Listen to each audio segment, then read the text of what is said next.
सफेद बाघ के बच्चे और काले बाघ के बच्चे। जंगल में एक काला बाघ और एक सफेद बाघ अपने अपने बच्चों के साथ रहते थे। वो दोनों बहुत ही अच्छे दोस्त थे। वो दोनों मिलकर जंगल की रक्षा करते थे और उन दोनों ने जंगल की सुख शांति के लिए शिकार के कुछ नियम भी बनाए थे। पर ये नियम उसी जंगल में रहने वाले लकड़बग्गे को पसंद नहीं थे। अरे क्या करूं अब इन दोनों की दोस्ती का। ना खुद सुकून से जीते हैं और ना ही मुझे जीने देते हैं। कब से मनचाहा शिकार नहीं कर पा रहा हूँ इन दोनों की वजह से। कैसे भी करके इन दोनों में झगड़ा लगाकर इन्हें आपस में ही उलझाना होगा, तभी इन दोनों का ध्यान मेरी तरफ से हट जाएगा। लकड़बग्गा बड़ा ही लालची था। वो मासूम जानवरों का शिकार करता और उन्हें बेरहमी से मारता। इसीलिए काले बाघ और सफेद बाघ ने उस पर लगाम लगाई थी। बस अपना उल्लू सीधा करने के लिए लकड़बग्गा उन दोनों की दोस्ती तोड़ने का प्लान बनाने लगता है। एक दिन वो जंगल में घूम रहा था, तब वो देखता है कि काले बाघ और सफेद बाघ के बच्चे खेल रहे हैं। थोड़ी देर बाद सफेद बाघ के बच्चे वहां से चले जाते हैं। बस क्या, लकड़बग्गा काले बाघ के बच्चों के पास जाता है। अरे बच्चों, तुम यहाँ सफेद बाघ के बच्चों के साथ खेल रहे हो और उधर इनका बाप तुम्हारे पिताजी को मारने का प्लान कर रहा है।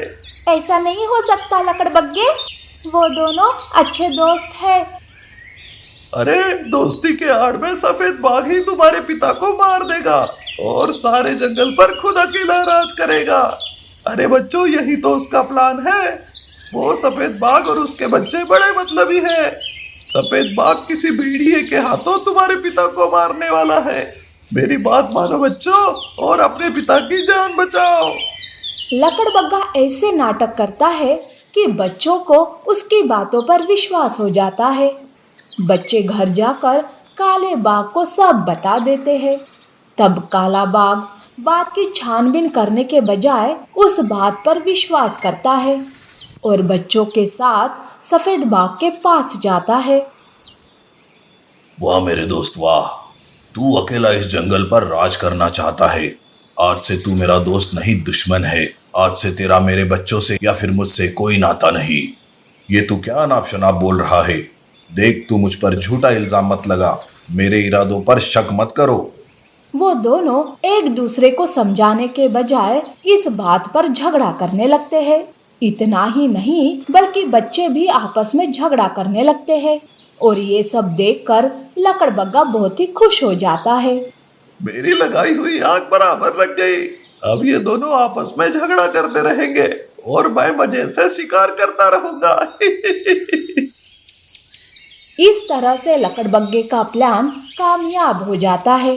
अब वो जब चाहे मन चाहा शिकार करता और जानवरों को बेरहमी से मारता। अब उसको रोकने वाला कोई नहीं था। ये बात उसी जंगल में रहने वाले एक बूढ़े बंदर के ध्यान में आती है। अरे ये काले और सफेद बाघ के झगड़े का लकड़बग्गा तो बहुत ही फायदा उठा रहा है। क्या इस झगड़े का कारण कहीं ये लकड़बग्गा तो नहीं? हाँ, मुझे तो पक्का शक है कि इसके पीछे जरूर ये लकड़बग्गा ही होगा। मुझे काले और सफेद बाघ को ये सब बताना होगा।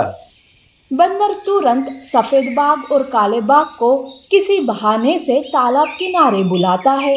तब वो दोनों अपने अपने बच्चों के साथ वहां आते हैं। एक दूसरे को सामने देखकर वो दोनों और बच्चे फिर से झगड़ा करने लगते हैं। तब बंदर कहता है, अरे चुप करो, बंद करो अपना झगड़ा। जरा आंखें खोल कर देखो कि जंगल में क्या हो रहा है। वो लकड़बग्गा जानवरों को मार रहा है। सारे जानवर डरे हुए हैं और तुम दोनों यहाँ झगड़ा करने में लगे हो। काला बाघ और सफेद बाघ अपनी अपनी बातें बंदर के सामने रखते हैं। तब बंदर काले बाघ के बच्चे से कहता है, बच्चे, क्या ये बात तुम्हें खुद लकड़बग्गे ने कहा या फिर तुमने सफेद बाघ को किसी से बात करते हुए सुना?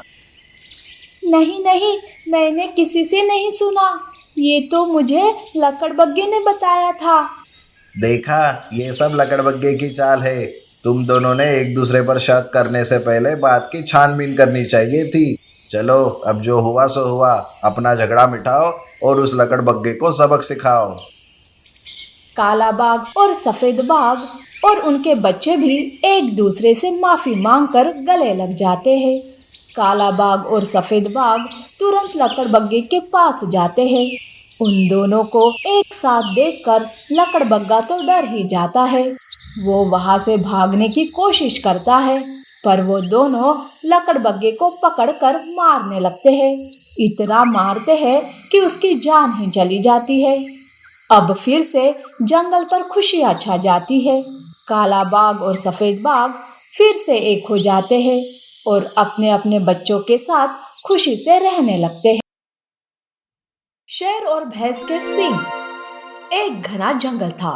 उस जंगल में एक भैंस रहता था जिसके बड़े बड़े सींग थे। जंगल के जानवर इस बात को लेकर हमेशा उसका मजाक किया करते थे, पर भैंस किसी को भी पलटकर जवाब नहीं देता था। एक बार भैंस आराम से घास खा रहा था कि तभी वहां हिरन आती है और कहती है, अरे ओ भैंसे, इतने बड़े बड़े सींगों से तुम्हें परेशानी नहीं होती क्या? कैसे अपने सर पर ये भार उठाते हो, समझ नहीं आता। तुम्हारी ये सींगे देखकर तो मुझे ही चक्कर आ जाता है, और इन सींगों की वजह से तुम कितने बेकार दिखते हो, पता है तुम्हें? हिरन भैंस की सींगों को लेकर बातें करती रहती है कि तभी वहां खरगोश आता है और कहता है, अरे हिरन बहन, सिर्फ सींग ही क्या देख रही हो, इसका काला रंग भी तो देखो, कितना काला है ये रंग और रूप से। हमारे जंगल में तो ये भैंस शोभा ही नहीं देता, काला कलूटा और मोटा कहीं खा। वो दोनों भैंस पर हंसने लगते हैं। तब भैंस बिना चिढ़े हुए शांत होकर कहता है, अरे मुझे मेरे रंग रूप और सींगों से कोई परेशानी नहीं है। जैसा मुझे भगवान ने बनाया वैसे ही मैं खुश हूँ। और हाँ, हमें कभी भी किसी के रंग रूप को देखकर मजाक नहीं करना चाहिए। हाँ, अब तो तू यही कहेगा ना? तू ना मेरे जैसे सुंदर है और ना ही खरगोश के जैसे सफेद। मन ही मन हमें देखकर जलन हो रही होंगी तुम्हें, पर तुम किस मुंह से बोल सकते हो? तुम सबको समझाने बैठा तो भी तुम समझ नहीं सकते, इसलिए मुझे मेरे हाल पर छोड़ दो। भैंस ऐसा कहकर वहां से चला जाता है। इसी तरह से जंगल का हर जानवर भैंस का मजाक उड़ाते रहता था। ऐसे में एक दिन जंगल में एक शेर आता है। शेर बड़ा ही बेरहम था। शेर ने आते ही जंगल में दहशत मचाकर रखी थी। शेर को देखकर जानवर डर के मारे भागते रहते थे, जिसे देखकर शेर को बड़ा मजा आता था। अरे इस जंगल के जानवर तो बड़े ही डरपोक है, पर कैसे भी हो खाने में तो स्वादिष्ट ही रहेंगे। इस जंगल में आकर शिकार करने में भी बड़ा मजा आ रहा है। शेर बहुत खुश था, पर जानवर शेर की वजह से डर डर के जी रहे थे। एक दिन सारे जानवर मिलकर आपस में बातें कर रहे थे। तब हिरन कहती है, इस शेर ने तो नाक में दम करके रखा है। शेर से हम तो मुकाबला नहीं कर सकते। अब तो ये जंगल छोड़कर ही जाना पड़ेगा, नहीं तो एक दिन हमें शेर का शिकार होना पड़ेगा। सारे चिंतित होकर जंगल छोड़ने की बातें कर रहे थे कि तभी वहां भैंस आता है और कहता है, अरे ऐसे हार मानकर जंगल छोड़ने की बात करना मतलब बुजदिली का काम होता है। मैं तुम सबको जंगल छोड़कर नहीं जाने दूंगा और शेर को भी खत्म करके रहूंगा। तू और हमारी मदद करेगा? जाओ जाओ, बड़ी बड़ी बातें तो कोई भी कर सकता है, पर असलियत क्या है ये हम सब जानते हैं। ऐसे कठिन समय पर भी हिरन भैंस को ही बोलती है, पर भैंस हिरन की बात का बुरा नहीं मानता है और वो शेर का अंत करने उसे ढूंढने लगता है।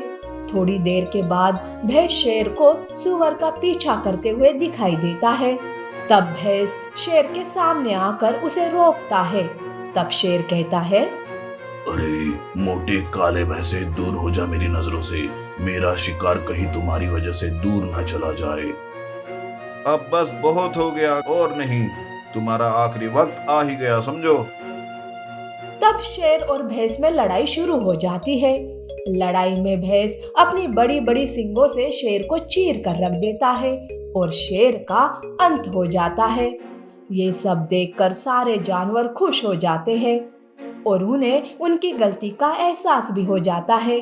तब हिरन कहती है, भैंस, हमने हमेशा तुम्हें भला बुरा कहा, तुम्हारा मजाक किया, पर फिर भी तुमने हमारी मदद की। हमें माफ कर दो भैंस। भैंस सबको माफ करता है।